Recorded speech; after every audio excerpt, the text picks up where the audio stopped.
بسم اللہ الرحمن الرحیم۔ السلام علیکم معزز طلباء کرام، آپ سب کیسے ہیں؟ آج ہم تفسیر بیضاوی کے سبق نمبر 48 کو پڑھیں گے۔ آج کے ہمارے سبق کا عنوان ہے عبادت کا بیان۔ آج کے ہمارے سبق کی عبارت والعبادت اقصى غایت الخضوع والتذلل سے شروع ہوتی ہے۔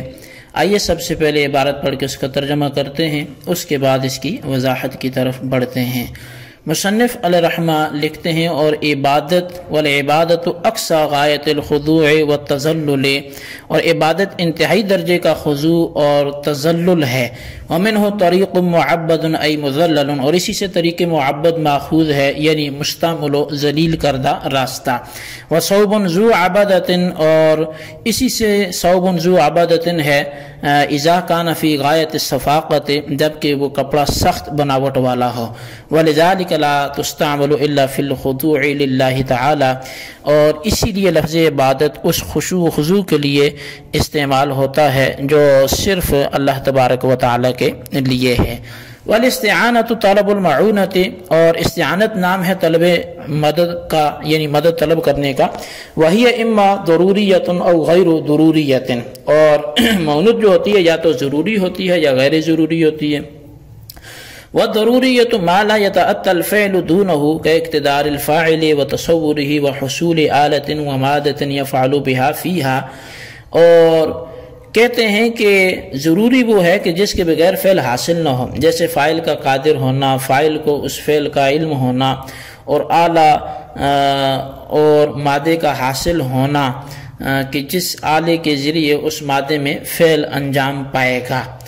اور وعند استجماعها یوصف الرجل بالاستطاعت، اور ان معونات کے جمع ہونے کے وقت آدمی کو اس فعل کا مستطیع اور طاقت والا قرار دیا جائے گا۔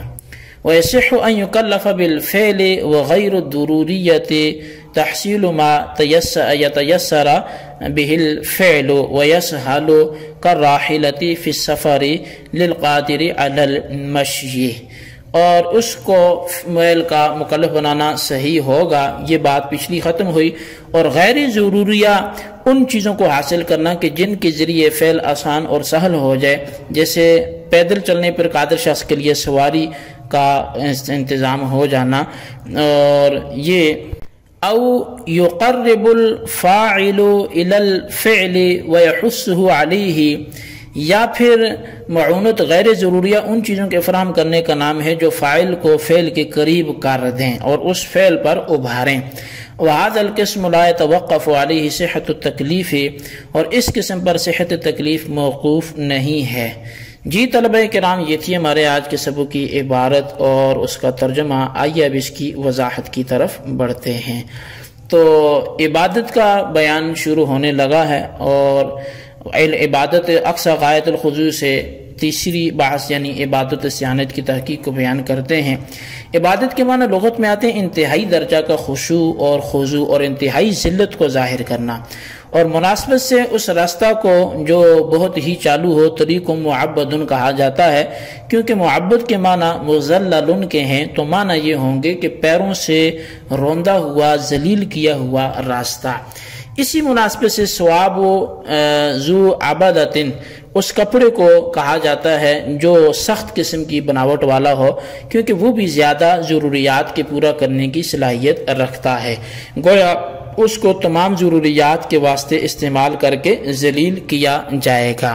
اور چونکہ عبادت کے معنی انتہائی تذلیل کے ہیں، اسی وجہ سے لفظ عبادت صرف اللہ ہی کے لیے استعمال ہوتا ہے، غیر کے لیے شرعاً اور عقلاً اس کا استعمال جائز نہیں ہے، باطل ہے۔ اسی لیے انتہائی خشوع اور خضوع کے مستحق وہ ذات ہے جو بڑے بڑے انعامات کرنے والی ہو، مثلاً وجود و حیات جیسی نعمتوں کا انعام کرنا، اور ان انعامات کا منعم صرف ذات باری تعالی ہے، لہذا عبادت کی مستحق صرف ذات باری تعالی ہوگی، اور کوئی دوسرا اس عبادت کا اور اس کا مستحق نہیں ہوگا۔ اسی وجہ سے غیر اللہ کے لیے سجدہ ریز ہونا بھی حرام ہے، اس لیے کہ سجدہ کہتے ہیں وضع الجبہۃ والانف علی الارض، یعنی پیشانی اور ناک کو زمین پر رگڑنا، ٹیک دینا۔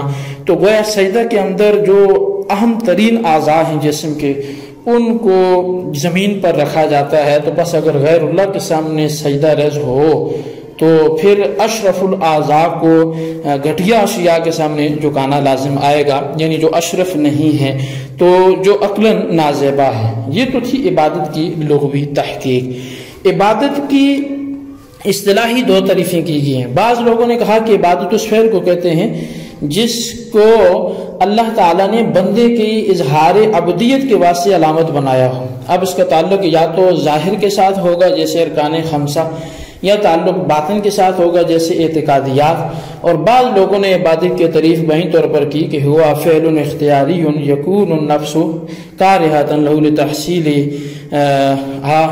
اور یعنی کہ وہ فعل ہے کہ وہ فعل اختیاری ہے جو خلاف نفس ہو، محض رضائے باری تعالیٰ حاصل کرنے کے لیے کیا گیا ہو۔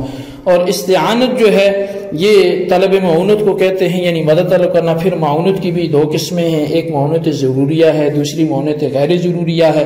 اور جو غیر ضروریہ کی تشریح سے پہلے یہ سمجھ لیں کہ علم کلام والے استطاعت کی تعریف کرتے ہیں صحت آلات و اسباب، اور اصول فقہ والے قدرت کی دو قسمیں کرتے ہیں، ایک قدرت میسرہ، دوسری قدرت ممکنہ۔ اور قدرت ممکنہ کی تعریف یہ ہے کہ ادنا ما یتمکن مرء به من اداء ما لازمہ، اور قدرت میسرہ کہتے ما تیسر علی المرء واداء المامور به، یعنی قدرت ممکنہ شے کا وہ ادنا حصہ ہے جس کی وجہ سے انسان اپنے مامور به کی ادائیگی پہ قادر ہو۔ اہل کلام نے جو استطاعت کی تعریف کی ہے، یا اصول فقہ والوں نے جو قدرت ممکنہ کی تعریف کی ہے، تو وہ مصنف کی معونت ضروریہ کی تعریف میں داخل ہے، اور اصول فقہ والوں نے جو قدرت میسرہ کی تعریف کی ہے وہ مصنف کی معونت ضروریہ کی تعریف میں داخل ہے۔ امام راغب نے استطاعت کی تعریف بہین طور پر کی ہے کہ الاستطاعت، جب استطاعت کی تعریف کرنے لگے تو کہا کہ الاستطاعت وجود البصیر بالفعل متعتیا، یعنی اس شے کا موجود ہو جانا جس کی وجہ سے فعل حاصل ہو جائے۔ اور محققین کے نزدیک استطاعت ان اشیاء کا نام ہے کہ جس کی وجہ سے انسان اپنے مقصود یعنی ایجاد فعل پر قادر ہو جائے۔ اور وہ چار چیزیں ہیں، فاعل کی نیت مخصوصہ، اور دوسری جو ہے وہ فعل کا تصور ہے، تیسری وہ مادہ ہے جو تاثیر فعل کی صلاحیت رکھتا ہے، اور چوتھی جو ہے وہ فعل جو اگر محتاج اعلیٰ ہو تو حصول اعلیٰ بھی اس کی اس میں چاروں چیزوں میں آئے گا۔ جیسے کہ نجاریت یعنی بڑھائی، کہ یہ فعل محتاج اعلیٰ ہے۔ محققین کی بیان کردہ استطاعت کی تعریف ہی قاضی صاحب کے کلام کا ماخذ ہے۔ اب مصنف کی عبارت سنیے۔ مصنف کہتے ہیں کہ معونت کی دو قسمیں ہیں، ضروریہ اور غیر ضروریہ۔ ضروریہ وہ ہے جس کے بغیر فعل نہ حاصل ہو سکتا ہو، جیسا کہ فاعل کا اس فعل پر قادر ہونا، اور اس فعل کا فاعل کو علم ہونا، اور اس آلہ اور مادہ کا حاصل ہونا کہ جس آلہ کے ذریعے سے اس مادے میں فعل کو انجام دے گا۔